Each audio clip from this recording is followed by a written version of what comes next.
¿Qué fue, mi gente? Es John Aquaviva. En esta oportunidad vamos a tener una conversación con un personaje que quizás algunos de ustedes habrán llegado a escuchar debido a que uno de sus videos me lo robé y lo monté en mi página hace unos meses atrás, hablando sobre el video de Dross titulado La falla de la democracia.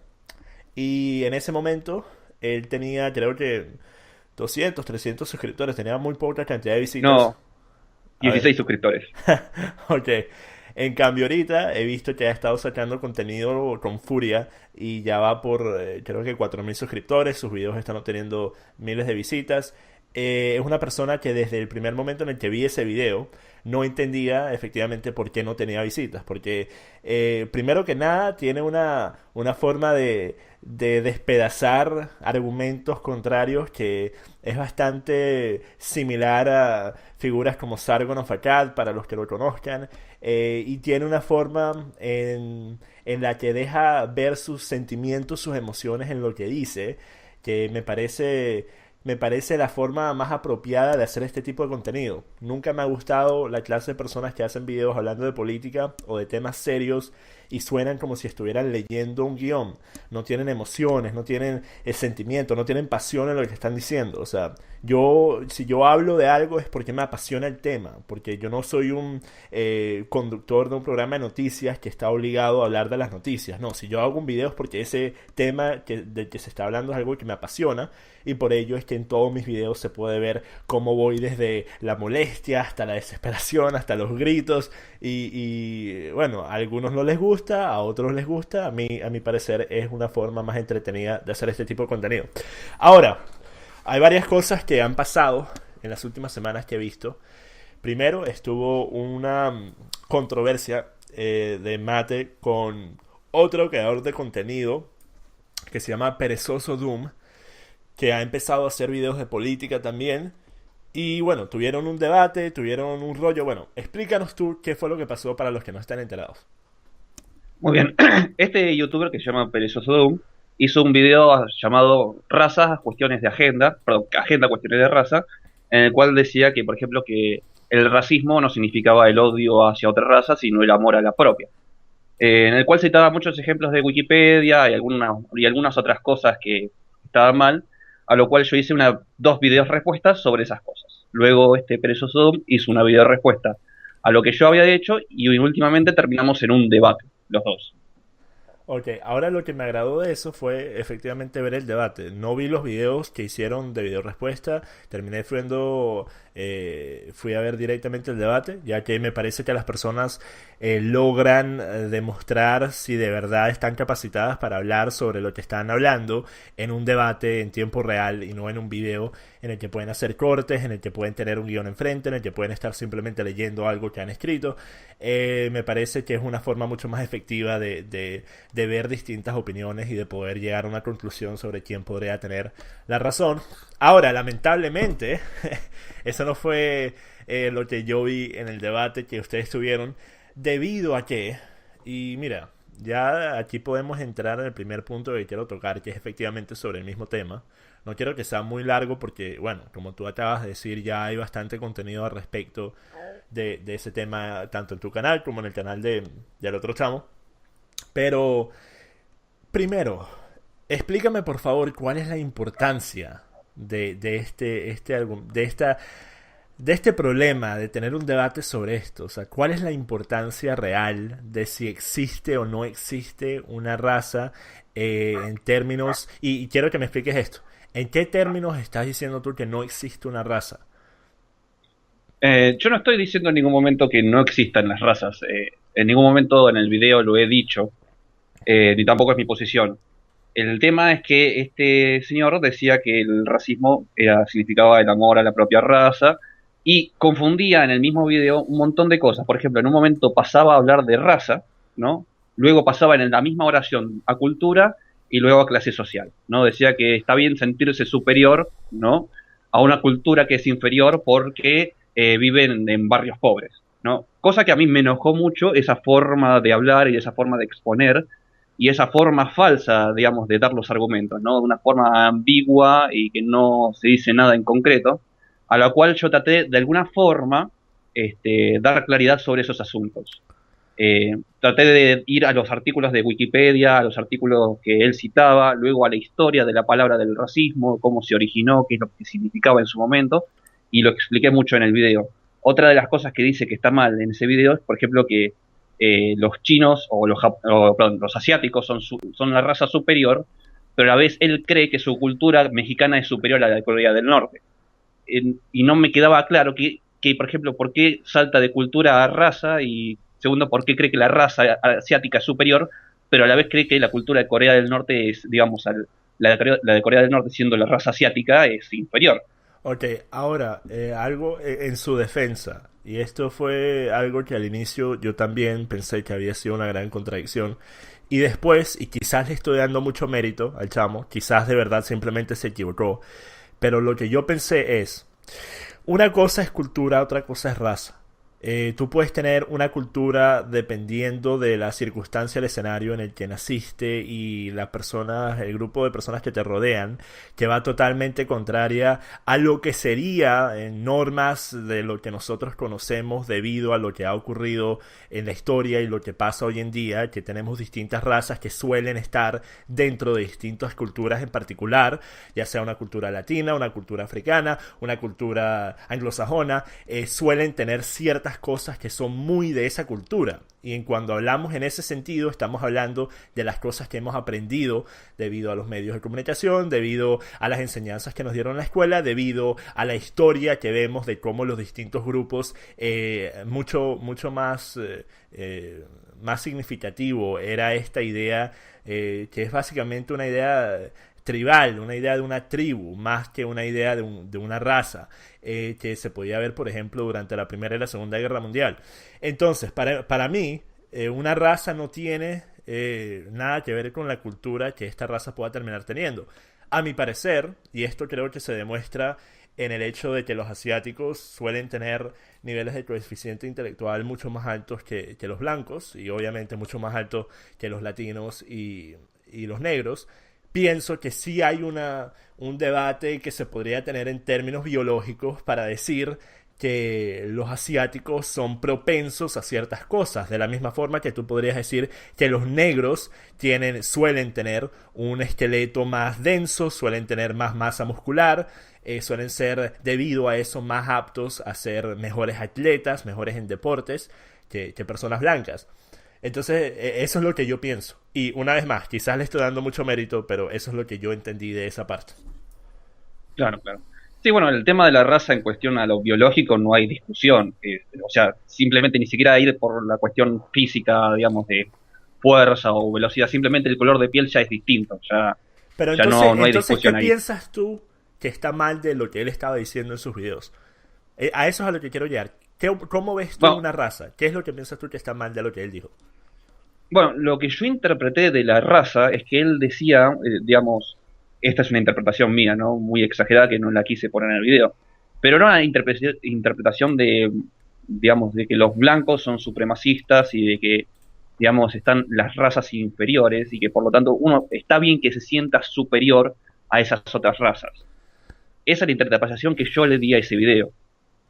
Ok, en ese sentido sí estamos en acordanza. No pienso que haya raza superior a otra. Y pienso que también podemos estar en de acuerdo que efectivamente hay culturas que son mejores que otras, ¿cierto? Claro, por supuesto. Ok. Ahora, a lo que quiero llegar, ya para ir cerrando esta parte, es, a tu parecer, hoy en día, 2017, con los problemas que existen a lo ancho y largo del occidente, problemas de división racial que han sido fomentadas por gobiernos izquierdistas que han hecho pensar que las minorías son víctimas y que los victimarios son los blancos, debido a estas pólizas, debido a estas ideas que se le han inculcado a la juventud. Hoy vemos lo que está pasando alrededor del occidente, vemos a personas en Estados Unidos siendo parte de grupos que efectivamente son grupos terroristas, como lo es Black Lives Matter. Vemos distintas marchas con cientos de miles de personas en países europeos en contra de la supremacía blanca, en contra de los neonazis, y al mismo tiempo, obviamente, si tú tienes una acción, vas a tener una reacción. Entonces efectivamente salen los neonazis, salen los que de verdad son supremacistas blancos, que suelen ser grupos bastante chiquitos, pero efectivamente, si tú le metes el palo a un hormiguero las suficientes veces, van a salir las hormigas. Entonces vemos alrededor de países europeos como en España, en Alemania, que hay grupos de neonazis que son verdaderamente neonazis, y no como lo que hacen pensar en los izquierdistas, que hoy en día todos los que critican de cualquier forma a otra raza son racistas y xenófobos. eh, Ellos de verdad lo son, y odian a los negros y odian a los que no son blancos. Entonces tenemos todo ese problema que va directamente relacionado a políticas, y después ustedes están teniendo un debate sobre lo que a mi parecer sería un aspecto más de filosofía, un tema más filosófico sobre qué es la raza. Entonces, lo que quiero entender es, por qué le tomaste tanta importancia a esto en particular? Bueno, simplemente porque me enojó mucho al ver el video. O sea, me produjo una sensación de decir, loco, acá todo lo que estás diciendo, o sea, suponer que no hablara de raza, suponer que hablara de otra cosa, de cómo hacer un budín de pan utilizando, no sé, acerrín. Entonces, yo haría también un video diciendo, no, estás equivocado, es imposible hacer un budín de pan haciendo acerrín. Lo mismo con este tema del video. Vi que las cosas que decía estaban equivocadas y aproveché para hacer un video hablando de por qué estaba equivocado. Y me pareció interesante, más que nada por toda la información que había en el medio, ¿no?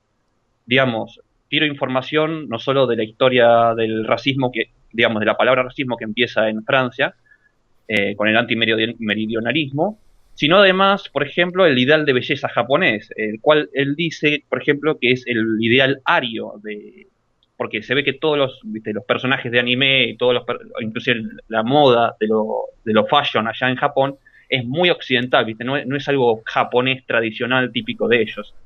A lo cual yo digo, no, esto no es así. El hecho es que, después con otro podcast que hice con un propagandaman, en el cual explicaba que los japoneses en realidad tienen un ideal de belleza occidental. No significa que sea ario, rubio, de ojos celestes, sino que ven todo como, digamos, ser posers de algo occidental. O sea, pelo negro, chaquetas de jean, motos y esas cosas. Sí, Eso. y lo interesante de eso es que eso suele ser cierto para cualquier raza. Tú ves a los latinos que todos quieren ser blancos, rubios, de ojos azules. Ves que los americanos quieren tener la piel como los latinos y quieren ser morenos. Y ves que los negros quieren ser blancos. Y ódieme, déjenme comentarios de insultos por eso, pero es la realidad. Los negros suelen ser las personas hoy en día y a lo largo de la historia más racistas que hay. ¿Por qué? Porque ellos son racistas con su propia gente. Esto es algo que ha dicho Chris Rock, el comediante. Hizo una pieza que es excelente justamente hablando sobre esto, que los negros son los más racistas porque son racistas incluso con su propia gente. O sea, si tú eres un tono más oscuro, entonces tú eres menos que yo, que soy un tono más claro que tú. Entonces, hoy en día hemos llegado al punto en el que estamos, efectivamente, debido a que se ha permitido que se tengan estos ideales que fomentan lo que pasó hace 50 años, en lugar de hablar de la realidad de hoy en día, en lugar de hablar de que hoy en día no hay esclavos, de que hoy en día, bueno, no hay esclavos en países como Estados Unidos, Inglaterra, que son países que suelen tener protestas tipo Black Lives Matter, que los negros tienen todos los derechos que tienen todas las demás razas, y en lugar de hablar sobre eso, en lugar de hablar sobre el éxito que han tenido tantas personas negras, tanto en el medio de entretenimiento como en el mundo de negocios, en lugar de hablar de eso, seguimos hablando de la esclavitud. Entonces me gustaría ver en el futuro debates y conversaciones de este tipo entre otros youtubers latinos, pero que toquen el tema que hoy en día es lo que está causando tantos problemas. Ahora, ya para ir saliendo de este tema, también mencionaste algo sobre lo que dije en el video crítica a VisualPolitik sobre los musulmanes. Así que quiero que me aclares cuál es esa cosa en la que no estamos en acordancia. Bueno, ese video en el cual dijiste que el problema que tenemos, que tienen ustedes en Europa, es el multiculturalismo, que se demuestra como una idea fallida. Eh, Básicamente, por el hecho de que los musulmanes cometen la mayor cantidad de crímenes de violación y etcétera, etcétera. Pero yo lo que veo no es el problema de que haya otra cultura como la musulmana dentro de una cultura europea. Lo que veo es que el problema es que ustedes le han dado en Europa un pase libre a los musulmanes únicamente por ser musulmanes. Pasaría, o sea, tendrían los mismos problemas si fuera otra cultura. Por ejemplo, si le dieran un pase libre a los chinos por ser chinos. Esos también estarían, digamos, en las estadísticas de mayores crímenes y violaciones allá en Europa. Y veo, por ejemplo, En realidad eso no es cierto. Si tú ves a los chinos en Estados Unidos, por ejemplo, los chinos suelen ser los que están de último siempre en todas las tasas de... Y esto estamos hablando de números comparativos, no estamos hablando de generales. Entonces, por cada 100.000, los chinos suelen ser los que están en los últimos rengones de homicidios, de crímenes, de robos. Y eso suele ser igual en todos los países del primer mundo que tienen población, una población significativa china actualmente. Entonces estás conflagrando la idea de que todas las, y esto es algo que me molestó de la respuesta inicial que vi que hiciste tú, estás tratando de meter a todas las culturas y a todas las ideologías en un solo caldero y decir que todos son lo mismo y que dadas las circunstancias todos harían lo mismo que están haciendo, por ejemplo, los musulmanes hoy en día. no, claro, por ejemplo, o sea, si vos ves, bueno, digamos, en Estados Unidos o en Europa, no le dan un pase libre a los chinos. Yo te cuento, por ejemplo, una anécdota de mi profesor de Derecho que había venido un musulmán acá y había violado a la hija, ¿no? Eh, y el proceso que tuvieron acá es justamente condenarlo para que vaya preso y punto. En cambio, si eso pasara en Europa, la gente estaría preocupada en, no, esto va a estigmatizar a los inmigrantes, no, esto me van a ver a mí como racista Ah, si ok, los juzgo mal. ok, disculpa por eso. Pensé que cuando dijiste pase libre estabas hablando de términos migratorios. Estás hablando Ah, de legalidad. De claro, la exacto. aplicación de las leyes. Ok, sí, en eso sí tienes razón. Y eso es algo que hemos visto en incontables ocasiones aquí en Inglaterra en particular, incluso aquí en la ciudad en donde vivo yo, en Manchester, han ocurrido varios escándalos de este tipo en los que se han descubierto que hay estos grupos que se llaman grooming gangs, que básicamente lo que hacen es que van y buscan a niñas de 11 12 años, que suelen ser niñas blancas, y las reclutan, por así decir. Dicen, mira, te vamos a dar esto y te compramos esto y ven con nosotros y podemos viajar y tal. Y lo que termina pasando es que las terminan metiendo a prostitución infantil. Hay muchas instancias en las que la comunidad entera de esa región, por ejemplo en Rotterdam, era una de las más, uno de los escándalos más recientes que ocurrió, en el que creo que eran varios cientos de niñas, o sea, algo terrible. Y la comunidad sabía lo que estaba pasando, pero nadie decía nada, nadie fue y habló con la policía, nadie acusó a nadie. ¿Por qué? Pues porque efectivamente las comunidades en las que suelen vivir los musulmanes son de musulmanes. O sea, la mezcla entre musulmanes y no musulmanes en Inglaterra, por ejemplo, suele ser bastante baja. Ellos suelen tener sus lugares en donde ellos viven y suelen simplemente relacionarse con otros musulmanes y trabajar con otros musulmanes y mantener todo dentro de su propia comunidad, efectivamente haciendo una especie de microesfera de lo que era el país de donde ellos vinieron, lo cual siempre me ha parecido absurdo porque ellos están supuestamente dejando un país debido a lo malo que es ese país, pero quieren importar todo lo que llevó a que ese país estuviera tan mal al país a donde van a llegar. Entonces, sí, por allí sí tienes razón. Pero de resto, qué más pensaste sobre eso que dije? No, básicamente eso.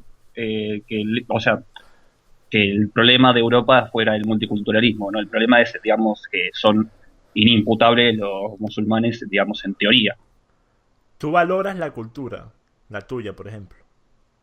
Y Es muy... sé que esto para un latino es vago, porque, bueno, tú lo mencionaste en el video, no tenemos una identidad que si bien tenemos muchas tradiciones y el orgullo nacional, pero en realidad en términos culturales tú ves a la mayoría de los latinos que a los que se mudan a un país como Estados Unidos e Inglaterra pierden su identidad en 3 semanas. Entonces no solemos tener esas líneas tan fuertes de lo que es nuestra cultura. Pero en términos generales, ¿tú crees que las culturas son algo de importancia o simplemente piensas que no importan y que todos los países deberían ser de los que decidan ir? eh, bueno, digamos, en el término más amplio de cultura, sí es importante la cultura, porque, digamos, la cultura, por ejemplo, ya mismo de las leyes que uno tiene que respetar. si vos vas, por ejemplo, en el estado de Arabia Saudita, donde las mujeres son, digamos, esclavas de los hombres, no pueden hacer nada sin tener un patrón, sin tener un hombre que les dé el permiso, digamos, a estudiar o trabajar, no pueden hacer nada por ellas mismas. Es obvio que esa clase de cultura es importante. Sin embargo, si esas personas con esa cultura viajaran a mi país, Argentina, ¿no? Y hicieran, digamos, lo mismo, les sería imposible ya que la ley les caería sobre ellos y tendrían que adaptarse a la ley de mi país. Pueden mantener su cultura, su religión, su lo que sea, su lenguaje, todo lo que quieran, pero tienen que adaptarse sí o sí a las leyes de mi país. Ok, pero tú no ves lo que hacen musulmanes en cuanto efectivamente tienen que confrontar a la ley de un país nuevo al que están llegando. Hoy en día suele ser que van, empiezan a montar sus negocios, empiezan a tener éxito, empiezan a tener dinero, después vienen otros que se meten a política, después debido a la gran cantidad de musulmanes que viven, por ejemplo, en Londres, que llevaron a que este tipo, Sadiq Khan, terminara siendo el alcalde de Londres, el primer musulmán en serlo. Eso es lo que hacen, eso es lo que están haciendo en distintos países, en países como Suecia, en países como Francia, y después efectivamente ellos pueden ir y cambiar las leyes, como lo hizo Sadiq Khan, por ejemplo, con esa ley de que ya no se pueden poner en el subterráneo en Londres anuncios que muestren a mujeres con poca ropa, o sea, anuncios de lencería o anuncios de fitness o de cualquier cosa que muestre a una mujer con poca ropa está vetado, ya no se puede. Él supuestamente dijo que era porque estaba poniendo demasiada presión en nuestras niñas jóvenes aquí para seguir esos estándares de belleza. Eso es pura paja, es obviamente debido a su ideología. Entonces ves el problema. Entonces yo te quiero preguntar, ¿tú estás al tanto y aceptas la amenaza que representa tanto hoy como históricamente el Islam frente a un mundo con valores y morales civilizados? Claro, claro. Para que haga una rápida acotación sobre eso, lo mismo que está pasando ahí en Inglaterra con los avisos de mujeres, está pasando también acá en Argentina y tampoco tenemos, digamos, ningún senador musulmán ni diputados musulmanes, tenemos cosas peores, feministas en el gobierno. Hace poco cancelaron, viste, un desfile de mujeres desfile de mujeres en la playa, viste, que están en bikini y esas cosas, qué sé yo. Y más allá, viste, de que es una decisión propia de la mujer que se para ahí, lo cancelaron porque supuestamente estigmatiza a la mujer. Eh, sí, reconozco que el Islam es un problema muy grave que tenemos hoy en día, pero más que nada lo que reconozco es el problema de que la gente tiene miedo de hablar sobre eso, ¿no? Sí. Es digamos, una religión que es, digamos, es tabú, y si vos hablas mal de eso, sos un islamofobo, sos una mierda, sos un racista, un xenófobo, etcétera, etcétera. Pero en sí estás hablando de cosas que son malas. Es como en su momento, digamos, en el 2010 o en el 2000 se estaba hablando en contra de la iglesia cristiana y la persecución de gays, Así. ¿no? Y inclusive en YouTube había también censura, pero de los cristianos hacia los ateos. Y esto, bueno, esto fue algo que pudiste ver, que también fuiste alguien que compartió esto en Twitter, te agradezco por ello, en cuando me bloquearon ese video de VisualPolitik, justamente por eso, porque hablé sobre el Islam. Eso me ha pasado dos veces. Es debido a eso que dejé de hacer videos hablando sobre el Islam, porque únicamente me va a llevar a perder la cuenta, y eso es algo que, o sea, no vale la pena porque no es al público al que lo tengo que hacer. Yo sigo hablando sobre el Islam al público inglés debido a que ellos son los que están lidiando con ese problema hoy en día. Hablarle a un público latino, si bien tiene sus méritos, no es lo mismo, ya que los latinos no están experimentando en carne propia lo que está pasando en países occidentales. Y por ello es para los que me preguntan que por qué nunca hablo del Islam, que por qué no critico el Islam. Miren, si se meten en mi Twitter en inglés van a ver que la mayoría del contenido que hago es hablando justamente sobre eso. Que no lo haga en mi cuenta de YouTube no significa que estoy volteando un ojo ciego al problema. Soy uno de los que más ha hablado de esa vaina en Venezuela, uno de los pocos que habla sobre el Islam en Venezuela. Y bueno, en fin, pero viste efectivamente que ese video me lo borraron por eso. Después apelé y bueno, pude voltear la decisión.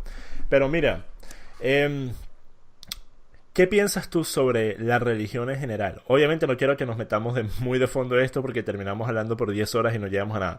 Pero en términos básicos, ¿eres ateo? ¿Eres creyente? ¿Cómo ves las religiones? ¿Piensan que todos son lo mismo? Quiero saber tu opinión sobre eso. Sí, yo soy ateo y cuanto a las religiones, obviamente mi pensamiento no es bueno, pero más allá de eso, yo no tengo ningún problema con las personas que las practican, en cuanto no impongan su religión o sus formas o lo que sea hacia otras personas que no pertenecen a esa religión. Eh, Como por ejemplo, no sé, a obligar a mujeres que no son del Islam a vestirse con el hijab o esas cosas. Y así también lo que yo creo como ateo o como cualquier persona tendría que poder criticar a la religión en sí misma, más allá de que la respete, más allá de que no tenga ningún problema con las personas que la practican, pero tengo el derecho a hablar sobre ella, más allá de que no sea mi problema. Ok, ok. Sí, esa suele ser la regla de oro, que respeta, y esto suele ser aplicado a la mayoría de los ateos que yo he escuchado, que respetan a los que practican alguna religión con tal de que no traten de imponerla a ellos. Em, y mira, estoy de acuerdo con eso y ese es el principal problema que tenemos con el Islam, que es efectivamente una religión cuya propia Biblia, cuyo propio Corán dicta que lo que hay que hacer como musulmán es tratar de convertir a otras personas a la religión y si eso no sucede, entonces tienes el derecho de perseguirlas, de decapitarlas, de ponerles todo tipo de penitencias y impuestos que tienen que pagar, por ejemplo, cristianos en territorio musulmán. Hoy en día que se llama un jizya, que es un impuesto que hay que pagar si eres un cristiano o eres un judío para las religiones abrámicas nada más. Tienes que pagar este impuesto mensualmente si quieres poder vivir en territorio musulmán sin convertirte. Y todas estas cosas son cosas que están ocurriendo hoy en día. Esto no fue hace 100 años, esto no fue hace 500 años, esto no son las épocas de las cruzadas ni la Inquisición. Esto está ocurriendo hoy en día en el 2017. Pero pues la mayoría de las personas en el mainstream no hablan sobre esto justamente por lo que tú mencionaste, porque no es políticamente correcto y porque estarías incitando al odio y eres un islamofobo. Entonces, mira, el problema que tenemos acá en Europa es uno que me alegra ver que Estados Unidos va a poder, bueno, si Donald Trump hace lo que ha dicho que va a hacer, va a poder sobrellevar. Lamentablemente Europa no es el caso. Y aquí vamos a tener que ver acciones de calle, vamos a tener que ver a un pueblo que se levante en contra de lo que está pasando si quieren volver a tomar el control de sus países. Y obviamente la aclaratoria de todos los videos en los que hablo sobre el Islam, esto no quiere decir que todos los musulmanes son malos. Mi novia es de familia musulmana, mi novia es iraní, trabajo con musulmanes que son personas sumamente decentes. Esto es aburrido, siempre lo tengo que decir, es la misma vaina, pero lo tengo que decir porque si no, una persona que vea nada más este video va a decir que estoy diciendo que todos los musulmanes son terribles y son terroristas. No es lo que estoy diciendo. Ahora, para seguir, vives en Argentina, entonces quiero saber, ¿cómo ves el gobierno de Macri? Uf, mira, yo te diría que Macri es un genio político, pero es un sorete económico, ¿no?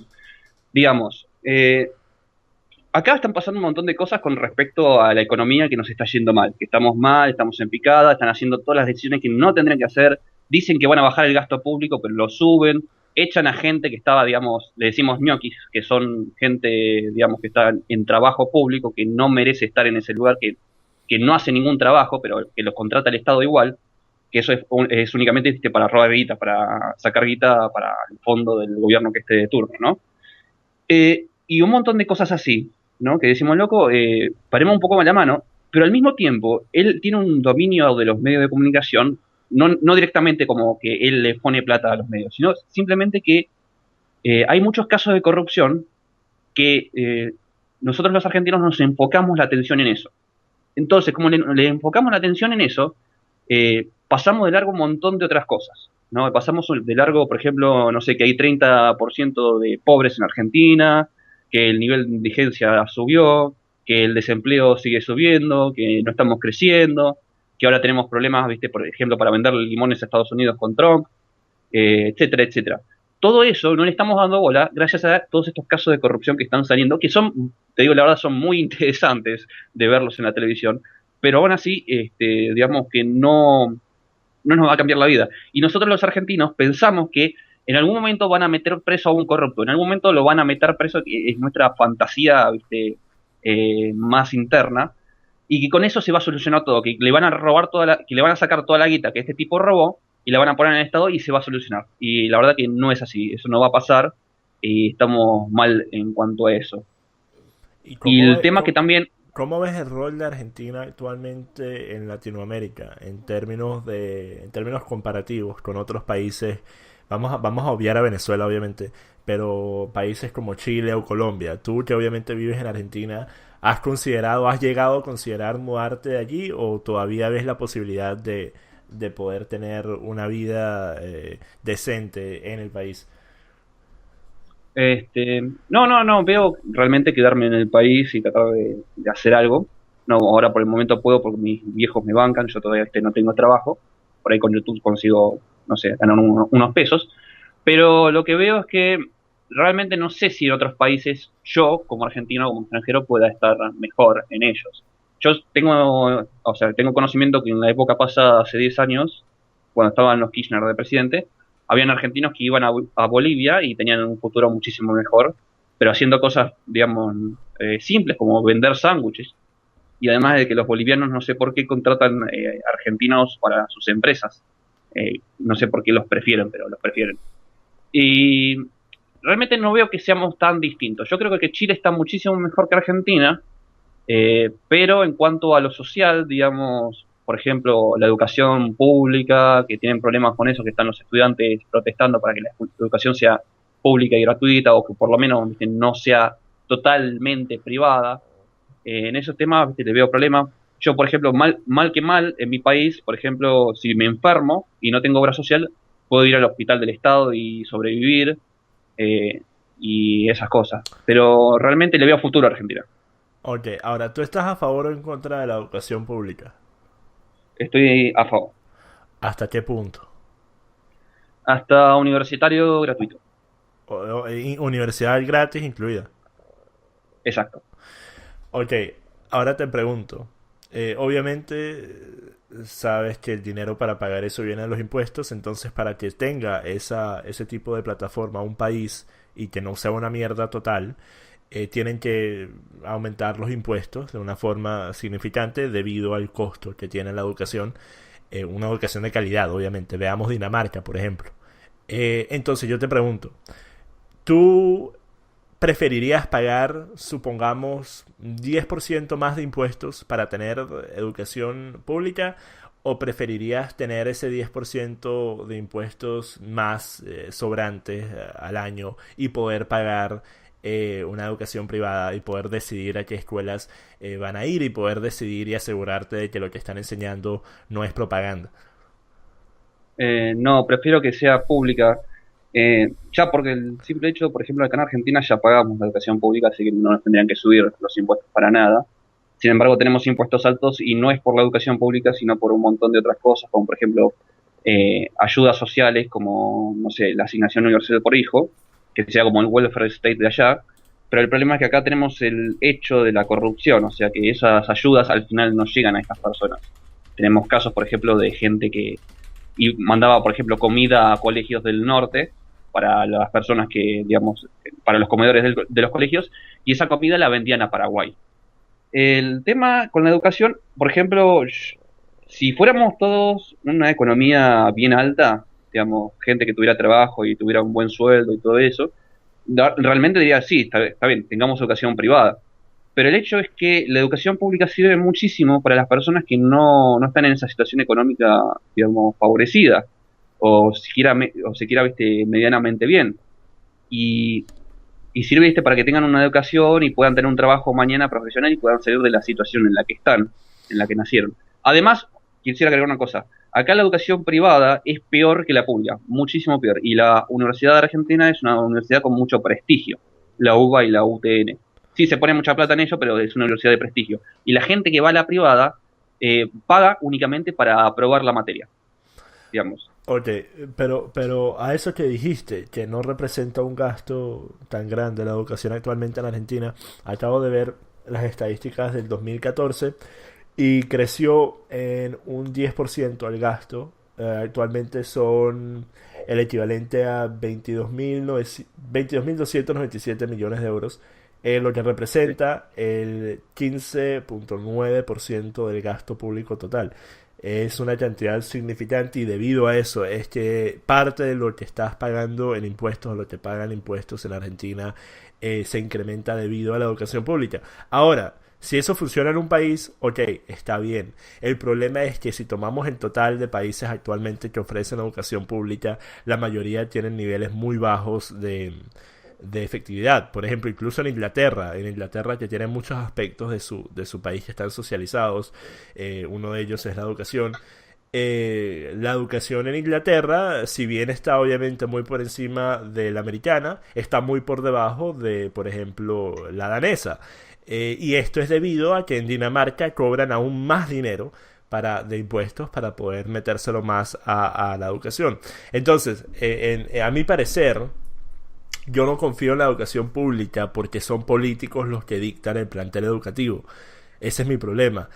Yo tendría que estar en un país en donde el presidente y el gobernador del lugar, el gobernador, el alcalde y el miembro del Senado y el representante y el MP, cualquier otra posición que tuviera esa localidad de donde yo estuviera viviendo, estuvieran del mismo lado ideológico en términos políticos que estoy yo, para yo poder tener cierto nivel de confianza que el sistema educativo no va a volver a mi hijo o a mi hija una marxista o una feminista, una guerrera de justicia social.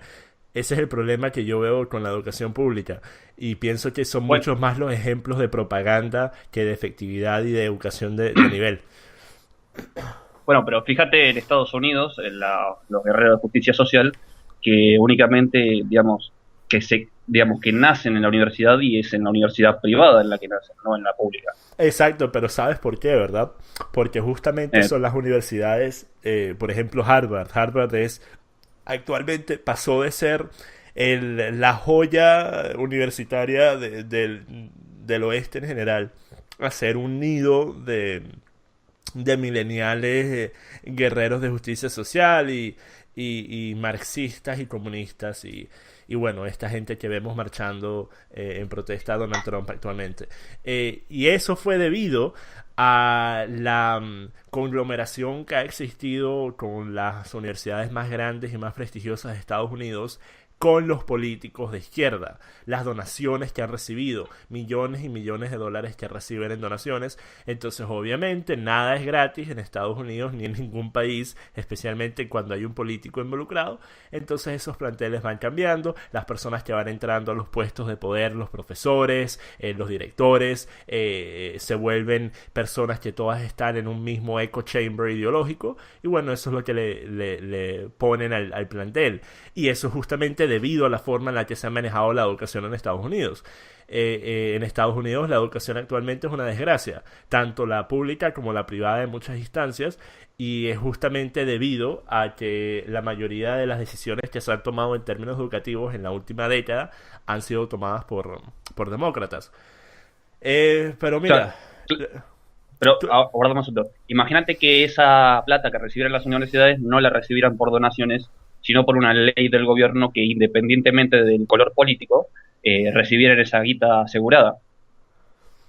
em, es que sigue estando ese conflicto de interés. Por eso es que yo creo en el mercado libre. Yo creo en el mercado libre tanto en todo, y aquí que se sepa, en todo menos la salud. Yo pienso que la salud es un derecho humano y que cualquier país que se respete a sí mismo y respete a sus ciudadanos debería tener salud gratis. Eso es porque obviamente a ti no te pueden indoctrinar con una inyección de comunismo si vas a arreglarte un problema de salud. Entonces es independiente de ideologías. Eh, pero la educación es algo tan delicado, ya que representa justamente el futuro de ese país, representa quiénes son los que van a estar en el poder en el futuro, representa quién va a dictar la mentalidad y la ideología y la cultura de ese país en el futuro. Es algo tan importante que no se lo confío a un político. Yo preferiría que hubiera un modelo libre en el que las distintas escuelas, distintos institutos de educación pudieran tener acceso a un mercado más libre y no tuvieran que estar pasando por tantos trueques de distintas cosas que tienes que poder lograr y obtener, y permisos y certificados para poder ser una empresa privada educativa en Estados Unidos por lo menos, y que hubiera un mercado más justo y dejar que las personas decidan. Pero quiero saber, ¿qué piensas sobre los impuestos? O sea, ¿estás a favor, en contra? Porque obviamente vives en Argentina, entonces tienes uno de los peores tratos en términos de impuestos en Latinoamérica. Entonces quiero saber, ¿le ves utilidad o eres una de esas personas que prefiere no pagarlas porque piensa que se está despilfarrando? Dime qué piensas sobre ese tema. No, yo pienso que en Argentina los impuestos tienen que bajar de una forma extraordinaria, ¿no? Primero porque toda esa plata que están usando de los impuestos no la están usando para, digamos, cosas que sirvan, por ejemplo, rutas, carreteras, colegios, etcétera. La usan para pagar, digamos, los sueldos de los políticos, de la clase política que tenemos en nuestro país. Y es una historia interesante de los impuestos en Argentina porque siempre que hay un aumento de impuestos es gracias a una cuestión de emergencia, ¿no? Hay un impuesto al cheque porque por el momento tenemos emergencia del Estado y necesitamos un poco más de plata. Después cuando la resolvamos, la sacamos. Las bolas. Siguió, viste, durante toda la vida el impuesto al cheque, el impuesto al trabajo, impuesto, impuesto, impuesto. Y son cosas que surgieron por la necesidad, pero se quedaron por la conveniencia. Así que yo creo que en Argentina deben bajar sí o sí los impuestos. Ok, y en general, ¿estás a favor o en contra del incremento de impuestos si de verdad se van a utilizar para cosas importantes como las que acabas de mencionar? ¿O prefieres que sea el sector privado que decida en muchas de esas cosas? Uf, si me dijeras que quieren subir los impuestos para la universidad pública, diría que sí. Si me dijeras que quieren subir los impuestos, no sé, porque no tengo otra idea, pero si quieren subir los impuestos por otra razón, la verdad que no, prefiero que los impuestos estén bajos porque de esa forma, digamos, favoreces a la economía para que, digamos, haya actividad entre privados. Ok, sí, y eso es algo, mira, hay muchas personas que están en la derecha, pero incluso estando en la derecha dicen que deberían, que los impuestos son importantes y que hay que pagarlos y tal. Y lo que yo les digo es, si vives en un país como por ejemplo Inglaterra, yo estoy pagando impuestos en todas mis compras, estoy pagando 20% de impuestos en cada compra que yo haga aquí. Cualquier cosa que yo quiera comprar acá, a menos que sea hecha en Inglaterra con partes y piezas inglesas, voy a estar pagando 20% más de lo que me costaría en un país que estuviera fuera de la Unión Europea. Entonces, encima de todos esos impuestos que ya estás pagando por la mera dicha de poder vivir en este país, que efectivamente lo es uno de los mejores países del mundo a mi parecer, pero aparte de eso, lo que me molesta es que el gasto más grande en muchos países occidentales actualmente, el gasto más grande del dinero de impuestos anualmente es para el sistema beneficiario, es para dárselo a personas que no quieren trabajar. Y eso es lo que me molesta de verdad, porque a mi parecer un sistema justo de beneficios sería uno en el que, por ejemplo, tú pudieras aplicar un beneficio si hubieras perdido un trabajo o estuvieras entre trabajos, y vamos a suponer que tienes X cantidad de dinero por 10 meses y después de ese tiempo, si no has conseguido un trabajo, el dinero se te baja un poco y después tienes que asegurarte de ir a tal cantidad de entrevistas, tienes que asegurarte de estar haciendo tantas cosas por buscar un trabajo, ser productivo. Pero lo que pasa aquí en Inglaterra es que hay muchísimas personas, millones de personas, que tienen generaciones de pobreza, generaciones que han estado viviendo a mano de los beneficios del Estado. Y es debido a la forma en la que el sistema beneficiario se ha armado acá, que por ejemplo, si tú tienes más hijos, te dan mucho más dinero, entonces tú ves a muchísimas chamas de 21, 22 años que tienen 4 o 5 hijos, y obviamente si estás recibiendo más dinero de lo que estarías ganando en un trabajo normal, ¿qué incentivo tienes de buscar trabajo? O sea, es absurdo, es como que yo te diga, hey, mira, yo te voy a dar $3,000 al mes por no hacer nada, o puedes ir y trabajar por 1,500, trabajar 5 días a la semana, 8 horas al día. Entonces, si le das una opción como esa, la inmensa mayoría de las personas efectivamente van a escoger no trabajar. Y eso es lo que vemos. Entonces tú, como alguien que actualmente no estás trabajando, y en Argentina no estoy seguro de cómo funciona el sistema beneficiario, quiero que me digas qué piensas sobre eso en particular. Mira, el sistema beneficiario, tal como lo contaste, es igual acá en Argentina. pasa exactamente lo mismo. Le están dando plata a la gente que no trabaja y que no quiere trabajar nunca y que inclusive no han visto a sus abuelos trabajar, ¿no? Porque han recibido ayuda del Estado. Em, yo, por ejemplo, no tengo trabajo, podría pedir un plan social para que me den plata, pero no lo pido porque, digamos, tengo mi papá y mi mamá que me pueden bancar y yo en un momento quiero trabajar. Han habido, o sea, yo estoy en contra de eso, estoy en contra de darle la plata a la gente únicamente porque, digamos, es pobre o no tiene nada. Estaría a favor de que le den plata, pero a la vez que le exijan que vaya a las entrevistas de trabajo o que le enseñen algún oficio, como por ejemplo soldador, carpintero, que, cosas que pueda usar, digamos, en su villa, en su barrio, en su pueblo, en donde sea. Y hay casos acá en Argentina también de personas que cobran esas asignaciones a ese plan social y a la vez trabajan en negro. Trabajar en negro sí, viste, es trabajo no registrado, es trabajo que, viste, que están, haces a la espalda del Estado, no le pagas impuestos, la persona en teoría no está contratada. Sí, Y sí, le dan trabajan de esa dinero en forma, efectivo y todo. Sí, sí. claro, Eso también pasa aquí. trabajan de, claro, trabajan de esa forma para que el Estado no vea que están trabajando y entonces no le corten la asignación. Entonces, estos tipos podrían estar trabajando en blanco, en un trabajo mucho mejor, ¿no? Mejor pago, en mejor condiciones, bla, bla, bla, pero no lo hacen porque tienen miedo de perder el plan social. Exacto, es exactamente lo mismo que pasa acá en Inglaterra y en cuando se piensa en la lógica que tuvo que haber tenido la persona o las personas que decidieron que así iban a manejar el sistema de beneficios al momento de una persona empezar a trabajar, es algo que jamás, jamás voy a entender. Porque estás castigando a las personas que están haciendo un esfuerzo por volverse a meter en la fuerza laboral. Estás castigándolas, estás diciendo, mira, no te vamos a dar ni siquiera una semana. Al momento de tú empezar un trabajo acá en Inglaterra, tienes 7 días. 7 días para recibir beneficio y después se te corta. Entonces, coño, imagínate, si tú estás en un trabajo normal, te pagan al final del mes, por ejemplo, acá en Inglaterra. No es lo mismo que en Venezuela, que hay las quincenas. Acá en Inglaterra suele ser al final del mes. Entonces, o sea, coño, ¿cómo vives tú si tienes 3 semanas en las que no vas a recibir ni medio? Entonces, una presión como esa a personas que en muchas instancias tienen familias a las que tienen que mantener es algo absurdo, es algo terrible. Y resulta, y estoy viendo ahorita también los números del gasto de beneficios en Argentina, es 36% del PIB, lo cual es bastante lamentable. Pero efectivamente lo hacen porque ellos saben que Mm. haciéndolo ellos van a mantener el apoyo de estas personas que dependen del Estado.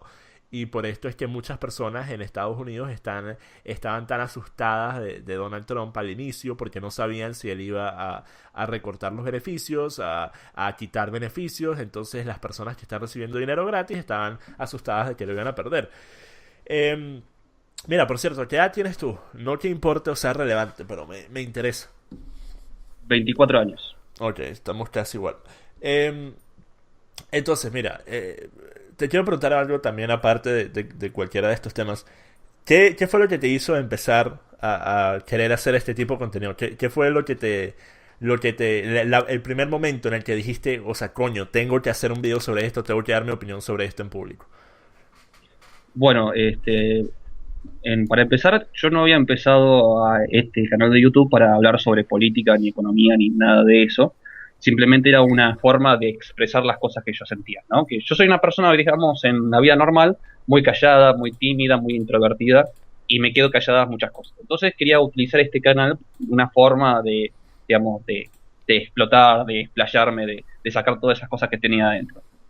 Y también tenía, digamos, sentimientos en contra del feminismo, ¿no? Por todas las cosas que veía de Sargon of Akkad, de Crowd y demás youtubers de Estados Unidos, y cosas que también veía acá en mi país. Y el detonante fue una mina con la que yo estaba saliendo, que en un momento le digo, mira, todas las ideologías en su extremo son malas, hasta incluso el feminismo. Y me dijo, ¿cómo? A ver, explícate.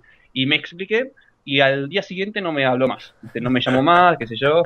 Y dije, entonces traté de empezar a hablar de estas cosas que vi que en mi país también está castigado, digamos, hablar en contra del feminismo. Y está, digamos, alentado el hablar en contra de los hombres, en contra de la masculinidad, etcétera, etcétera.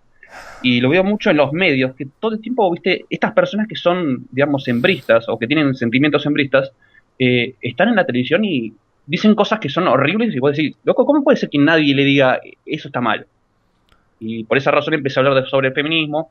También quería hablar sobre los kirchneristas, que son acá, que son como, no sé, personas que defienden la corrupción pasada, porque en teoría la corrupción democratiza y es popular, qué sé yo. Y son un montón de gente idiota que tenía en mi Facebook que empecé a hablar en contra de ellos. Sí, pienso que esa fue también la forma en la que yo terminé primero haciendo activismo en Twitter. Que, mire, cualquier persona que se llame activista de Twitter es como decir, mira, soy un imbécil, honestamente. Yo vi después de poco lo balurdo, lo absurdo que es tratar de hacer activismo político en Twitter. Y después pasé a hacer YouTube, que bueno, no es que sea mucho más que esto, pero son pasos de bebés para llegar hasta donde quiero, que es tener cabida dentro de la política. Pero, pero sí, algo que me parece bastante cómico es que justamente lo que tú dijiste, hayan tantas mujeres que muevan esta ideología del feminismo en el que supuestamente se trata de igualdad para todos y respetar a todos por igual, pero al momento de tú decirles que no estás a favor de lo que ellas dicen, es como que, bueno, ya no te hablo más, o sea, te bloqueo. Yo durante lo que pasó con Dross, la pelea esa que tuve, uno de los tweets que hizo fue pidiéndole a sus seguidores que buscaran basura sobre mí en mi Twitter, que buscaran cosas que yo haya dicho. Eh, y después se los envió a mis clientes. Esto es algo que no he dicho todavía, ya que no me había dado chance. Él le envió un correo bastante largo a mis clientes que salen en mi página web de la compañía, diciéndoles que yo era un homófobo e incitador al odio y misógeno. Y estaba citando, por ejemplo, un tweet en el que una chama me dice: no, mira, ¿tú qué haces? Tú nunca has logrado nada ni obtenido nada por mérito. Lo único que haces es hacer videos, o sea, lanzándome paja. Y yo le respondo y le digo, entonces la antorcha olímpica que tengo en la pared me lo gané por hacer videos en YouTube, ¿verdad? Maldita engendra. Y eso es un insulto que cualquiera que haya visto 10 de mis tweets lo habrá visto 10 veces. Es un insulto que le doy a todos los que no me agradan. Es mi insulto favorito. Pero el hecho de que yo haya dicho un insulto a una mujer me vuelve un misógeno.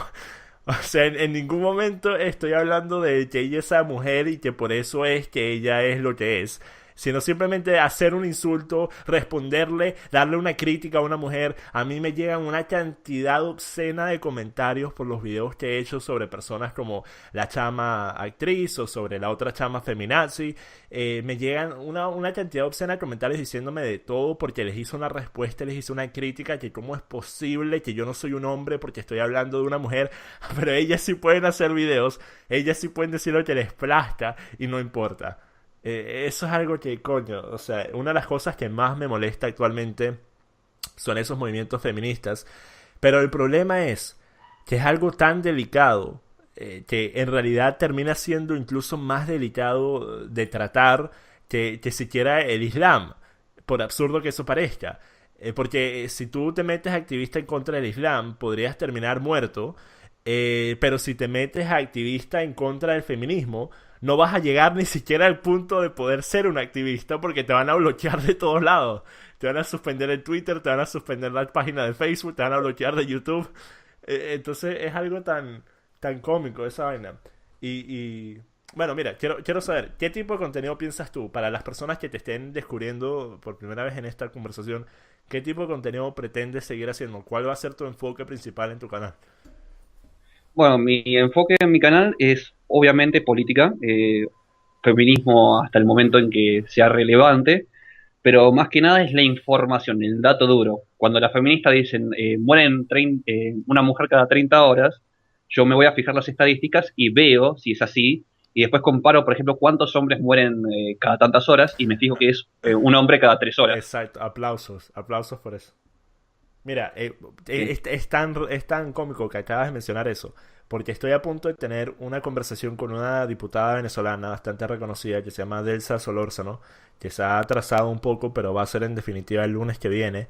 Y una de las razones principales por las que quiero tener esa conversación con ella es porque ella dio un discurso hace mes y medio en el que ella se paró frente a la Asamblea Nacional dando su punto y hizo un caso diciendo Venezuela es uno de los países con mayor casos de feminicidio. O sea, matar a mujeres porque son mujeres.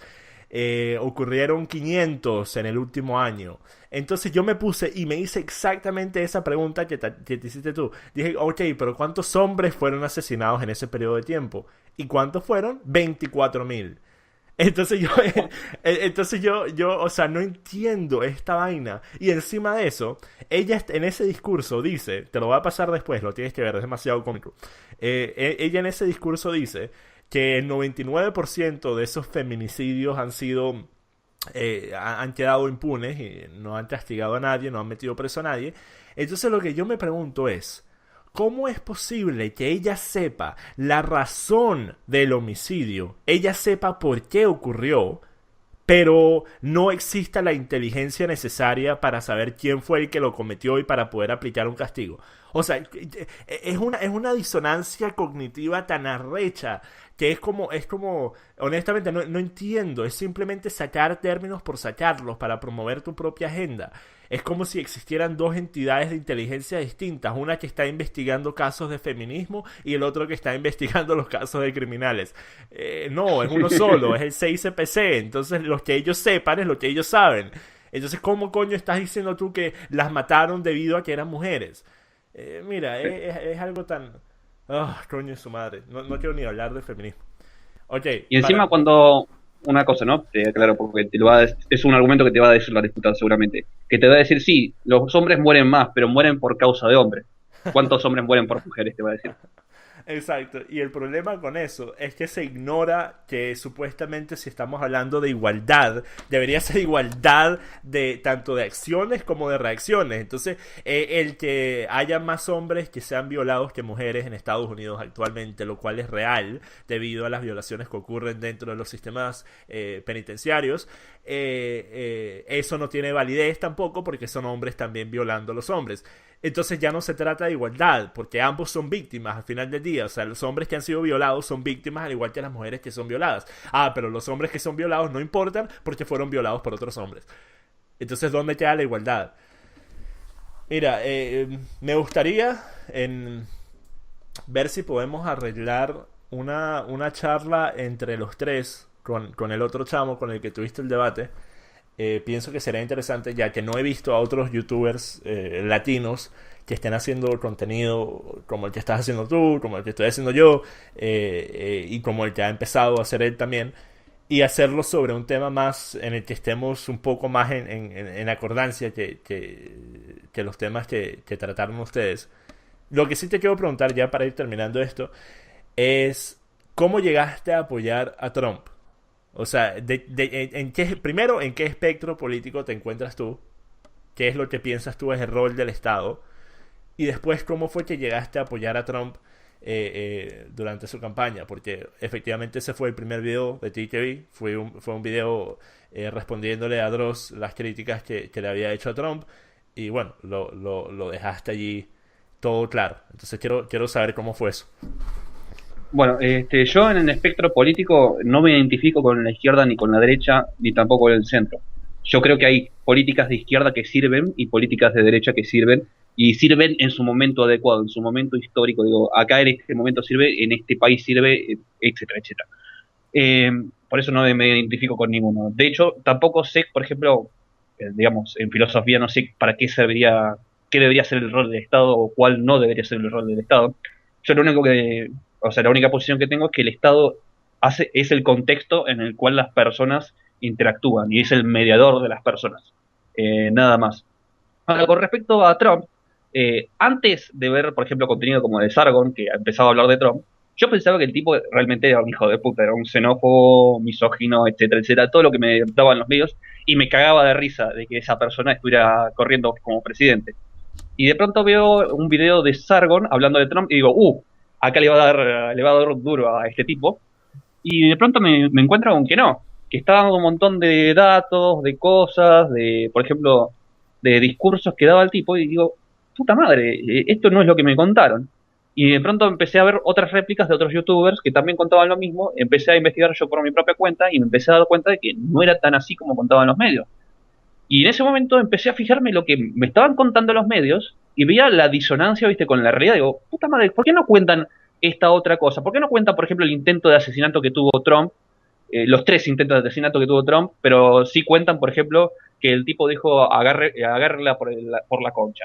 ¿Por qué no cuentan, por qué cuentan, por ejemplo, la violencia del tipo que le pegó una trompada en el rally de Trump a un negro?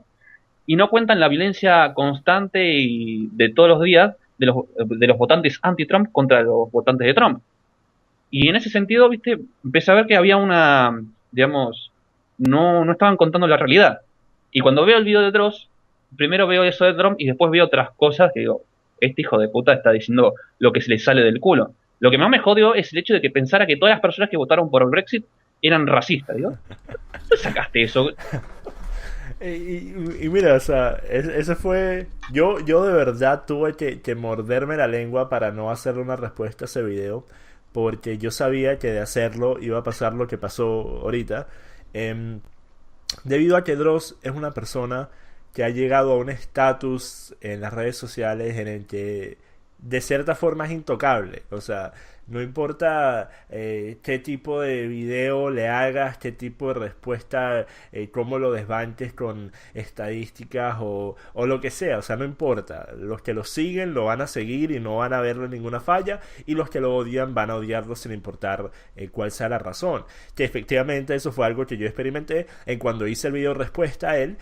Todos los que lo odian, el grupo de odiadores de Dross, y lo estaban compartiendo, estaban eyaculando uno encima del otro. Coño, mira, lo dejaron, lo humillaron, hicieron pasar pena. ¿Y qué pasa? Al momento de yo ir y resolver el problema con Dross como un adulto, porque yo no quería que llegara hasta ese punto, dejé que mi actitud reaccionaria se apoderara de mí al momento de hacer ese video, que no debía haber hecho, ya que no llevaba nada y no importaba. Es como que, mira, o sea, ¿qué importancia tiene lo que diga una actriz de Hollywood sobre la política americana? ¿Qué coño de la madre me importa lo que diga Madonna en la marcha de las mujeres en contra de Trump? O sea, no tiene importancia ni relevancia más allá del hecho de que muchas personas lo van a escuchar. Pero la mayoría de esas personas o ya saben la realidad o simplemente son borregos que simplemente van a escuchar a cualquier persona que se les atraviese. Y a ellos no hay nada que hacer. Personas como esas siempre van a existir. Pero el porcentaje de personas que están interesadas en el tema que se esté tocando ya van a saber la realidad y espero no se dejen influenciar por ese tipo de cosas, o por lo menos indaguen por su propia cuenta para ver si es cierto o no. Entonces, al momento de yo arreglar las cosas con Dross, que tengo que decir que el carajo, por muy troll que pueda ser, respondió de una forma bastante adulta y madura y dejamos la vaina hasta allí. eh, Al momento de eso pasar, todos los que estaban a favor del video que yo había hecho se me voltearon y ahora yo soy el vendido, que hice el pacto con el diablo, que no sé qué. Ahora me han dedicado un cerro de memes y de publicaciones en Facebook llamándome de todo. Entonces es exactamente lo mismo que yo había dicho que iba a pasar. Estas personas no les importa la verdad, no les importa la realidad, simplemente les importa, mira, este le está tirando paja al que yo odio, vamos a ir y apoyarlo. O este que yo apoyo le están tirando paja, vamos a ir a apoyarlo. Así suele ser gran parte de la internet y estoy seguro que tú también lo has experimentado haciendo tu contenido. Que hay muchas personas que no escuchan lo que se dice, simplemente defienden porque estás atacándole a su figura. Por eso es que me parece más importante hacer lo que quiero, a donde quiero llevar mi canal este año, que es primero tener conversaciones con personas que sepan de lo que están hablando. Segundo, tener conversaciones con personas importantes, ya sea políticos, ya sea personas que estén en el medio público por algún tema serio, y no simplemente seguir buscando pleitos o haciéndole respuestas a otros creadores de contenido de entretenimiento simplemente porque son visitas fáciles aseguradas. Eso es algo en lo que caen muchas personas que se dan cuenta de lo fácil que es obtener una base de seguidores a punta de simplemente dedicar tu canal a hacer respuestas a otras personas. Y efectivamente yo también lo he visto, nunca por intención propia, si te soy sincero, pero he visto que cuando hago videos de otras personas que son reconocidas, esos videos obtienen bastantes visitas y me gano bastantes suscriptores y bueno, o sea, sería muy fácil seguir por allí y dedicarle mi canal a eso, pero no es lo que me importa. Ahora, ya sí, de última parte. Em, a ver, coño, se me olvidó la pregunta. ¿Qué te iba a preguntar? Ah, ok. ¿Por qué eres anónimo? ¿Por qué el anonimato? Bueno, yo no soy anónimo porque tenga miedo por mi vida o miedo por lo que sea, ¿no? Yo soy anónimo porque, como dije, soy introvertido, tímido y todas esas cosas. Entonces yo tengo miedo de que si por casualidad me hago famoso en internet, la gente me vea por la calle y me quiera saludar, me diga, Mate, ¿cómo estás? ¿Todo bien? ¿Qué sé yo? Es algo, viste, que a mí me da temor, viste, me da miedo, me da pánico. Entonces no quiero ser famoso. Aparte, tampoco quiero que, por ejemplo, me vean la cara a mí y, digamos, me juzguen por si soy lindo, bello, o feo, asqueroso, sino que juzguen lo que estoy diciendo, el argumento que estoy dando. Y además, esto es algo que me ha pasado con muchos youtubers que también eran anónimos, que después de que les veo la cara digo, no, loco, yo me imaginaba antes una cara, viste, mucho mejor, no sé, pasa mucho con la radio también, ¿no? Vos lo ves al tipo y dices, es una decepción, es una desilusión. Y bueno, básicamente por eso. Ok, ok. Es entendible, porque yo tengo un gran problema con las personas que dan opiniones serias desde el anonimato. Me parecen que hay muy pocas razones que sean válidas para hacerlo. Una de ellas fue la que mencionaste en tu video hablando sobre la situación venezolana. Que por cierto, quiero preguntar algo sobre eso, pero en ese video dijiste que si tienen temor a persecución política, lo cual efectivamente he experimentado y debido a ello cualquier persona que decida estar anónima para hablar sobre el gobierno venezolano en Venezuela, no tengo ningún problema con eso. Y ok, lo que tú me dijiste es válido porque obviamente son tus problemas de cierta forma que tienes, entonces si decides no querer darle cara a tus argumentos, no le veo problema. Aunque obviamente espero que en el futuro de sentirte más cómodo con ese tema hagas uno de esos reveals en el que muestres la cara y el nombre al llegar a X cantidad de suscriptores. Simplemente porque me parece que si tienes la posibilidad de decir las cosas sin miedo a que te censuren, deberías hacerlo. No deberías estar ocultándote tras un antifaz o tratando de ocultar quién eres. Eh, Ahora, para terminar, y sé que lo he dicho 3 veces, dijiste en el video sobre Venezuela que a tu parecer es importante la acción civil de difundir la información de lo que está pasando en Venezuela, ¿cierto? Sí, más que nada lo que creo que es importante es que los venezolanos empiecen a discutir entre ellos, ¿no? Que empiecen a debatir en la esfera pública.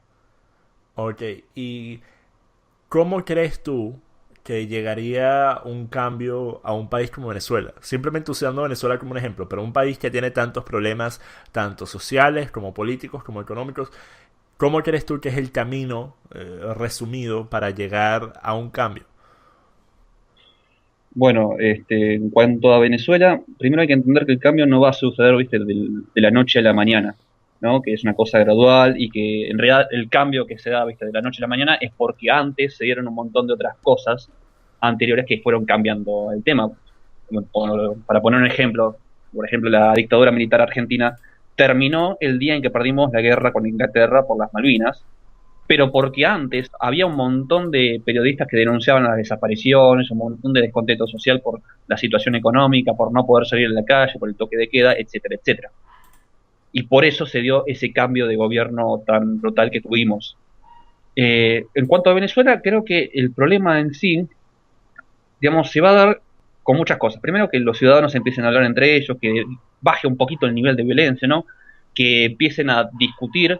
Yo lo saliento que lo hagan con el anonimato, de forma, ¿viste?, de que nadie los pueda agarrar, pero según ahora me entero es que el SEBIN te puede, los está apareciendo también en internet. Pero también creo que hay una solución desde el punto de vista extranjero, ¿no? Que, digamos, los países extranjeros a Venezuela tendríamos que estar ayudando a Venezuela a salir de ese proceso y a ayudarla a que sea un proceso digamos, gradual y que no sea tan duro. De hecho, Macri en su momento dijo que iba a activar la Carta Democrática de la OEA para el caso de Venezuela, cosa que no hizo porque es un cagón de mierda, pero bueno. Oye, te voy a hacer una pregunta. Tú Sí, sabes, dime si tuvieras un familiar o un amigo cercano que tuviera un problema de drogadicción, ¿tú lo obligarías a entrar a un instituto de rehabilitación? sí, Ok. Bueno, mira, para explicarte algo. Como alguien que ha tenido esa experiencia, y alguien que debido a esa experiencia ha investigado a fondo ese tema, tanto en términos psicológicos como en términos de cómo funcionan las adicciones, te puedo decir que si tú obligas a una persona a cambiar, lo más probable es que no lo hagan si tienen una adicción. ¿Por qué? Porque una adicción es un problema mental, es un problema psicológico. Y para tú poder superar ese problema, tú tienes que querer. Porque no importa cuántas veces te obliguen a hacer algo, si tú no lo quieres hacer, no lo vas a hacer. Por eso es que hay personas que terminan yendo a rehab 4 o 5 veces y todavía terminan usando. ¿Por qué? Porque los obligan sus familiares, porque los obligan para que no pierdan su trabajo, porque lo obliga a su esposa, a su esposo, pero ellos no quieren hacerlo, ellos no están listos. En cambio, el problema, si se puede hacer una metáfora de eso al problema venezolano, es que el problema principal es un problema social. Es un problema de las personas que han tenido un lavado de cerebro tan extenso que aun en cuando se llaman opositoras, siguen apoyando los mismos valores y la misma ideología que llevó a Venezuela a estar en la situación en la que está. Entonces, en cuanto tú tienes a otro país, que supongamos los países latinos se unan y activen la Carta Democrática, lo cual, te cuento, no tiene ningún efecto en Venezuela debido a que Venezuela actualmente no tiene líneas de comercio en términos de exportación con países latinos, aparte del petróleo que lo van a seguir teniendo que comprar, porque sí, porque ya prácticamente está regalado como está. Eh, Aparte de eso, no hay nada, no hay ninguna sanción, no hay ninguna medida que se le pueda aplicar a Venezuela que ya no se le haya aplicado, que de verdad haría que el gobierno salga. Lo que hay que hacer es que por medio de la presión interna de las personas saliendo a la calle sin cesar, día tras día, marchando hasta Miraflores, empujando esas barreras, arriesgando literalmente la vida, porque no vamos a poner a pintar las cosas aquí de color rosa. Para nadie es un secreto que cuando tú sales a una marcha en Venezuela estás arriesgándote a que te maten, a que te hieran, a que te pase una cantidad de cosas a manos de las entidades del gobierno y del ejército y de la policía. Pero, de la misma forma, también lo estás haciendo simplemente al salir a la calle. Estás arriesgándote a que te roben, a que te maten por quitarte un teléfono o el par de zapatos o cualquier cosa.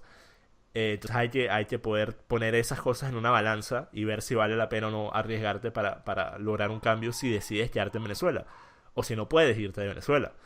Eh, pero el problema es que el intervencionismo no funcionaría porque lo que pasaría es que entraría otro gobierno izquierdista. Porque ahorita la oposición que existe, la MUD, la Mesa de la Unidad, todos son socialistas, todos.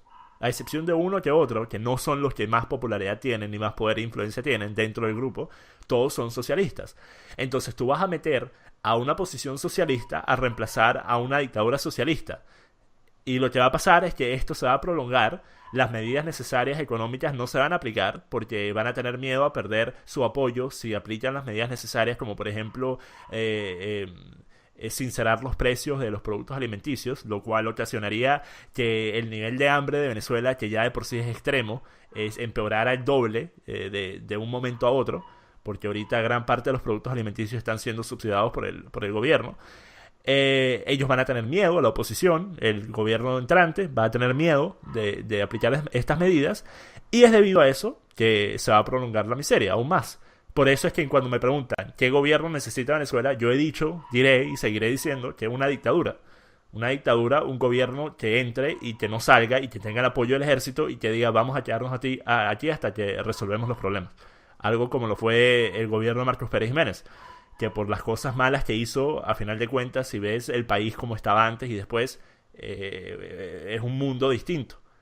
O sea, repotenció la economía, trajo empleos, arregló la infraestructura, creó una cantidad astronómica de proyectos que no son comparables a ningún otro gobierno, hasta el de Chávez, que Chávez tenía algo que Marcos Pérez Jiménez no tenía, que era la bonanza petrolera más grande de la historia de Venezuela, y que aún con eso, más de la mitad de los proyectos a los que Chávez le metió dinero no terminaron haciéndose. Eh, y obviamente Chávez tuvo mucho más tiempo que Marcos Pérez Jiménez. Eso es lo que yo pienso. Entonces tú, como alguien que no está en ningún espectro político, tú en alguna instancia estarías a favor de una dictadura en el sentido de un gobierno que no sea elegido por el público y que no pueda ser sacado por el público. Estaría a favor en cuanto a un gobierno de transición, pero es muy corto. Pero ese, digamos, el problema de Venezuela, más allá del socialismo, es el autoritarismo y digamos, lo retrasado mental que son los gobernantes ahí en Venezuela. O sea, en vez de poner un tecnócrata, ¿viste? Un tipo que sabe sobre economía o política o lo que sea, o que estuvo con la gente, pones a un colectivero de presidente, no hace falta mucho. No veo que el problema sea el socialismo o, digamos, la derecha en Venezuela. En cambio, si vos decís que, por ejemplo, se cayera el régimen de Maduro, pasamos a un gobierno socialista, pero sigue habiendo el problema, por lo menos el autoritarismo y el censurar las ideas, el ir con la policía, ¿viste? De no dejar que la gente hable, cambiaría. Y en ese cambio de debate de ideas podría surgir esa posición que va a decir, no, loco, acá lo que hay que hacer es esto, es esta economía, es este tramo de derecha, son estas medidas, y estos boludos no la están implementando. Y de esa forma dejar que Venezuela tenga su debate democrático, su debate político entre la ciudadanía, entre los diputados, senadores, etcétera, y de esa forma creo que es la única forma en que va a salir adelante. En cambio, si vas a poner una dictadura, digamos, de derecha en vez de izquierda, es básicamente lo mismo. Yo creo que va a pasar lo mismo, que van a haber los mismos problemas, nada más que este, cambia el color político.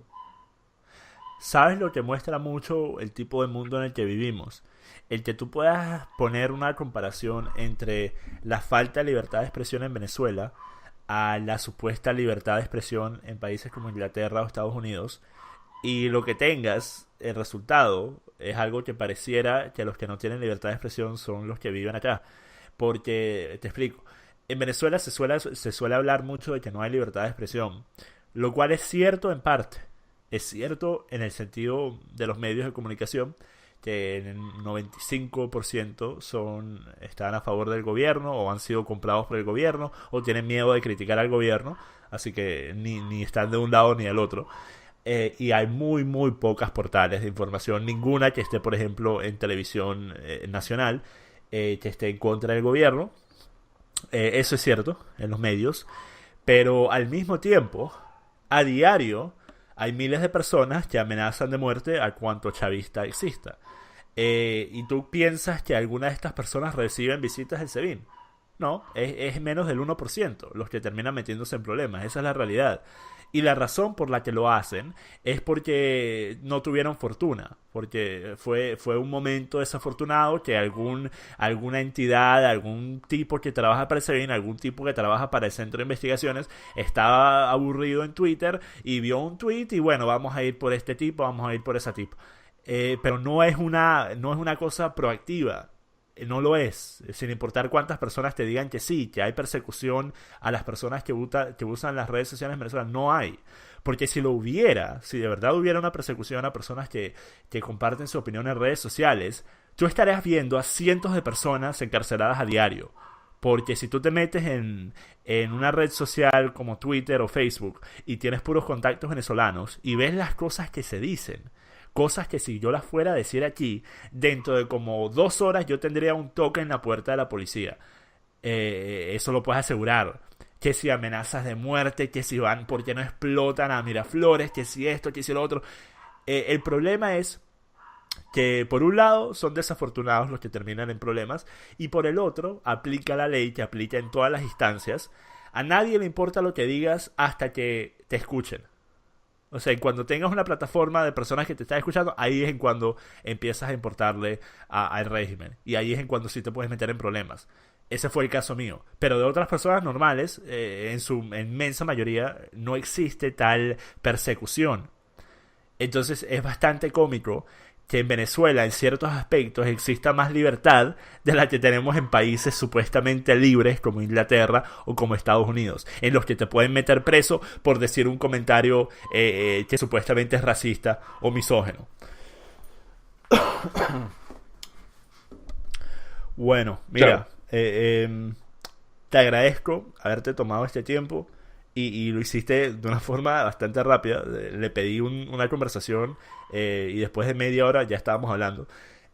Siempre aprecio a las personas que estén dispuestas a hacer eso, porque demuestra que tienen integridad intelectual y que saben de lo que están hablando, o que por lo menos han investigado antes de abrir la boca y poner algo en público. Así que te agradezco por haberte tomado este tiempo.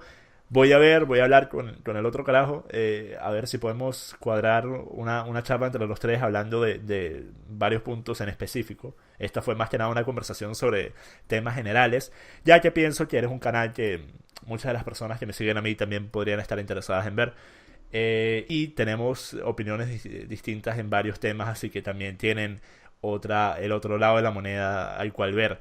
Eh, Mira, voy a dejar el vínculo a tu canal aquí abajo. Si quieres decir algo, dónde te pueden seguir, Twitter, Facebook, etcétera, o cualquier mensaje que quieras dar, lo puedes dar ahorita.